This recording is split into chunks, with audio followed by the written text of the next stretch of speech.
নমস্কার। আজকের market almost আপনার নিফটি বেশ পজিটিভে গিয়েছে, 127 পয়েন্ট পজিটিভ, এবং ব্যাঙ্ক নিফটি 620 পয়েন্ট পজিটিভে ক্লোজ হয়েছে। তো আমি যেটা গতকালই বলেছিলাম যে নিফটি এখন নিফটি এবং ব্যাঙ্ক নিফটি কনসলিডেশন জোনে আছে। কোনো ওভার প্যানিক হওয়ার কোনো কারণ নেই। আপনার পোর্টফোলিও ধীরে ধীরে আপ ডাউন হবে, but over a long time এটা একটা ঠিকঠাক রিটার্ন দিয়ে যাবে, কারণ মার্কেটে কোনো পজিটিভ ব্যাপার স্যাপার কোনো নেই। ঠিক আছে, প্লাস আপনার সেক্টরগুলো কী করছে একটু দেখে নেবো। Just a second. ধরুন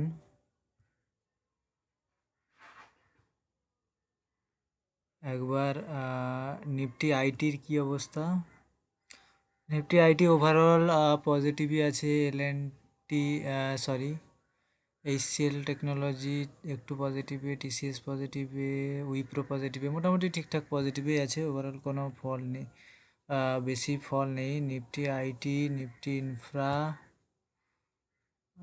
মিক্স মিক্স আছে মোটামুটি। ব্যাঙ্ক নিফটির স্টকগুলো, হ্যাঁ, সব পজিটিভে আছে ব্যাঙ্ক নিফটির স্টকগুলো। বাকি নিফটি স্টকগুলো, হ্যাঁ, মোটামুটি সবই মোটামুটি পজিটিভে আছে। বাকি এবার আজকে যেটা নিয়ে কথা বলবো সেটা হচ্ছে পেটিএম। পেটিএমে আপনারা বেশ কয়েকদিন ধরে দেখছেন যে হেভি পরিমাণে ফল আসছে। ফলটা আপনার অলমোস্ট এই জায়গা থেকে শুরু হয়েছে। এই জায়গা থেকে শুরু হয়েছে, সেটা কত ছিল? 977। এই জায়গা থেকে ফল হওয়া শুরু হয়েছে। সেটা অক্টোবরের 23-এ ছিল 977, এবং এখন বর্তমানে সেটা গিয়ে দাঁড়িয়েছে, আজকের সেটার প্রাইস 380। এই 380, এই মেজর ফলটার এতটাও হয়তো ফল হতো না। এটা এটা একটা ছোট্ট কারেকশান ছিল হয়তো। এখান থেকে এই যে 50 EM এখান থেকে মার্কেট উঠে যেত। এই জায়গাটা থেকে একটা গ্রিন ক্যান্ডেল দিত, এই যে সাপোর্ট আছে, গ্রিন ক্যান্ডেল দিত, মার্কেট উঠে যেত।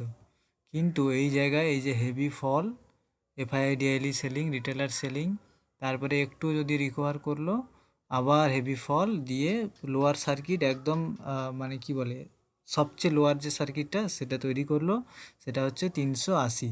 এরপর কি হবে, এরপর পেটিএমের কি হবে সেটা নিয়ে আলোচনা। দেখুন, এরপর বলতে পেটিএম ইয়েস ব্যাংকে যেমন অবস্থা হয়েছিল, যে ইয়েস ব্যাংক তো রিকভার করতো, ইয়েস ব্যাংকে তো কেউ না কেউ বাঁচিয়ে নিয়েছে, কিন্তু মানুষের যে সাইকোলজিতে যে আঘাতটা করে গেছে, ইয়েস ব্যাংক এখন দিন বা দিন প্রফিটেবল হচ্ছে, দিনের পর দিন প্রফিটেবল হচ্ছে, এবং ঠিকঠাক রেভিনিউ বাড়ছে।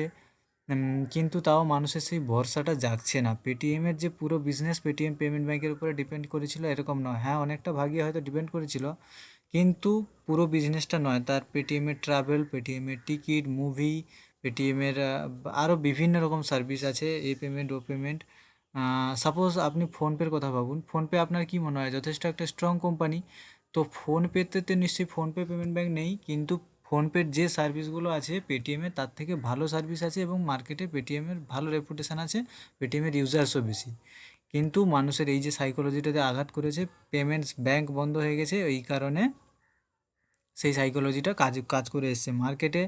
যখন এই যে যে প্রাইস অ্যাকশান আমি আপনাদের দেখাচ্ছি, কিন্তু এই প্রাইস অ্যাকশান, এই জায়গায় প্রাইস অ্যাকশান কী কাজ করা উচিত ছিল?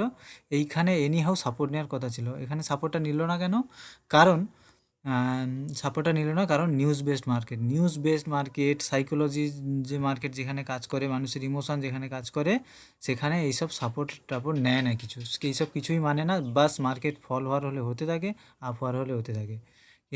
এই দেখুন, এই জায়গাটাতে ঠিক নেমে এসে, এই জায়গাটাতে কিছুদিন আগে, 2-3 দিন আগে একটু রেজিস্ট্যান্স নিয়েছে, নিয়ে আবার ধড়াস করে পড়ে গেছে। এই জায়গায় যখন এটা উঠতে শুরু করেছে, আপনারা অনেকে কী ভেবেছেন যে পেটিএমে ইনভেস্ট করা যেতে পারে, বেশ ভালো জায়গায় আছে, আস্তে আস্তে 2-4 দিন বেশ একটু পজিটিভ দিল, আপনারা ভাবলেন কি স্টকটা কিনে নিই। কিন্তু আপনারা কী করার চেষ্টা করছেন? এই দামে কিনলে স্টকটার বটম ফিশিংয়ের চেষ্টা করছেন।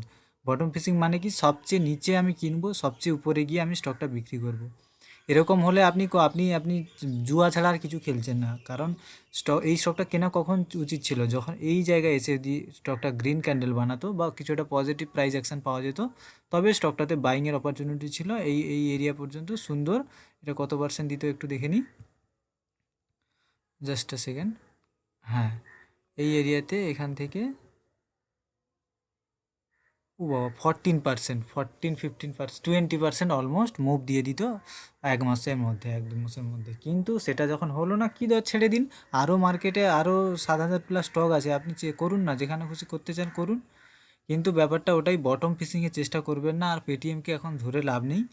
আমার মতে যে পেটিএমের স্টক যার কাছে আছে, পেটিএমে এটা আরও নিচে যাওয়ার সম্ভাবনা আছে। আমার মনে হয় ছেড়ে দেওয়াই ভালো, যেহেতু এর প্রাইস অ্যাকশন খুবই খারাপ হয়ে গেছে। বাকি এবার সম্পূর্ণ ডিসিশান আপনাদের উপরে, আপনারা কোনটা ভালো কোনটা খারাপ আপনারা সবই বোঝেন। বাকি সেই মতো ডিসিশান নিতে পারেন। ধন্যবাদ, দেখা হচ্ছে আবার পরের ভিডিওতে।